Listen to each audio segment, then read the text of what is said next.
ભારતીય જનસંઘના સ્થાપક અને પ્રખર રાષ્ટ્રભક્ત ડોક્ટર શ્યામાપ્રસાદ મુખર્જીના બલિદાન દિવસ નિમિત્તે શ્રદ્ધાંજલિ અપાઈ હતી। કચ્છ જિલ્લા અને શહેર ભારતીય જનતા પાર્ટી અને ભુજ નગરપાલિકાના સંયુક્ત ઉપક્રમે એક વિશેષ શ્રદ્ધાંજલિ કાર્યક્રમનું આયોજન કરવામાં આવ્યું હતું। મહાનુભાવો દ્વારા શ્યામાપ્રસાદ મુખર્જીની પ્રતિમાને હારારોપણ કરી શ્રદ્ધાસુમન અર્પણ કરાયા હતા। આ પ્રસંગે કચ્છ જિલ્લા ભાજપના અધ્યક્ષ દેવજીભાઈ વરચંદે જણાવ્યું હતું કે વિશ્વની સૌથી મોટી રાજકીય પાર્ટી એવા ભારતીય જનતા પાર્ટીના મૂળ આ જનસંઘમાં રહેલા છે।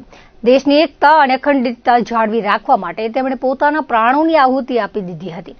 ખાસ કરીને જમ્મુ કાશ્મીર મુદ્દે દેશમાં ચાલતી બેવડી વ્યવસ્થાનો વિરોધ કરીને તેમણે એક દેશમાં બે વિધાન બે પ્રધાન અને બે નિશાન નહીં ચાલેનો ઐતિહાસિક નારો આપ્યો હતો। આ અન્યાયી પ્રથા સામે જનસંઘના હજારો કાર્યકર્તાઓ સાથે સવિનય કાનૂનભંગ કરવા બદલ તેમની ગેરકાયદેસર ધરપકડ કરવામાં આવી હતી। ત્યારબાદ જેલમાં શંકાસ્પદ સંજોગોમાં તેમનું બલિદાન થયું હતું। દેશ અને સંગઠન માટેનું તેમનું સર્વોચ્ચ સમર્પણ આજે પણ પ્રત્યેક કાર્યકર્તા માટે રાષ્ટ્ર સેવાની અમૂલ્ય પ્રેરણા પૂરું પાડે છે।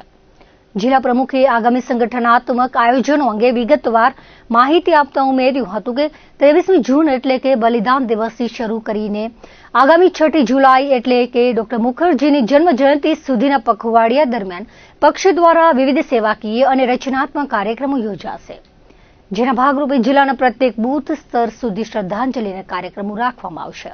આ ઉપરાંત દેશના ગૃહમંત્રી અમિત શાહની પ્રેરણાથી શરૂ થયેલા એક પેડ માં કે નામ અભિયાન અંતર્ગત સમગ્ર ગુજરાતની સાથે સાથે કચ્છ જિલ્લામાં પણ પર્યાવરણના જતનના ઉમદા હેતુથી 2 લાખ જેટલા વૃક્ષો વાવવાનો એક દ્રઢ સંકલ્પ કરવામાં આવ્યો છે।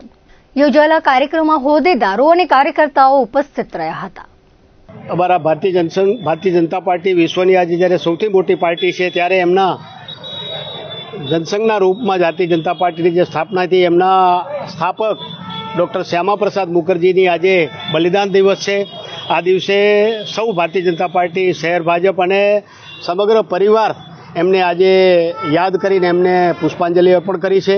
અને જે પ્રકારે એમણે આ દેશ માટે બલિદાન આપ્યું આપણે બધાને ધ્યાનમાં છે એ કાશ્મીર માટે એક દેશ દો વિધાન નહીં ચલેગા એ નારા સાથે એ એમની આગેવાનીમાં હજારો ભારતીય જનતા પાર્ટી એટલે જનસંઘના રૂપમાં એ કાર્યકર્તાઓએ એ સવિનય કાનૂનભંગ કર્યો અને એમને ત્યાં એ અવૈધ રીતે એની ધરપકડ થઈ અને એમને ગોધી રાખવામાં આવ્યા।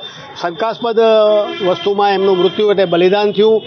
એ એવો ચહેરો છે જે ભારતીય જનતા પાર્ટી દેશ માટે એ કાર્યકર્તા તરીકે શું કરી શકે એનું ઉત્તમ ઉદાહરણ એ ડૉક્ટર શ્યામાપ્રસાદ મુખર્જીનું આપણી સામે છે।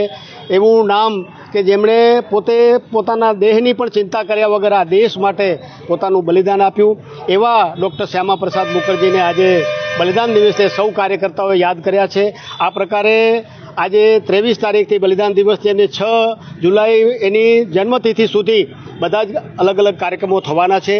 એ રીતે એમના બૂથમાં પણ બધાને આજે શ્રદ્ધાંજલિ આપવાનો કાર્યક્રમ થયો છે।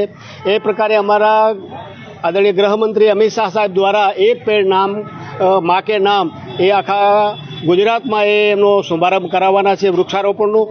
એમાં કચ્છ ભારતીય જનતા પાર્ટી દ્વારા પણ 2 લાખ વૃક્ષો સુધીનું વૃક્ષો એ વાવવાનો અમે સંકલ્પ કર્યો છે।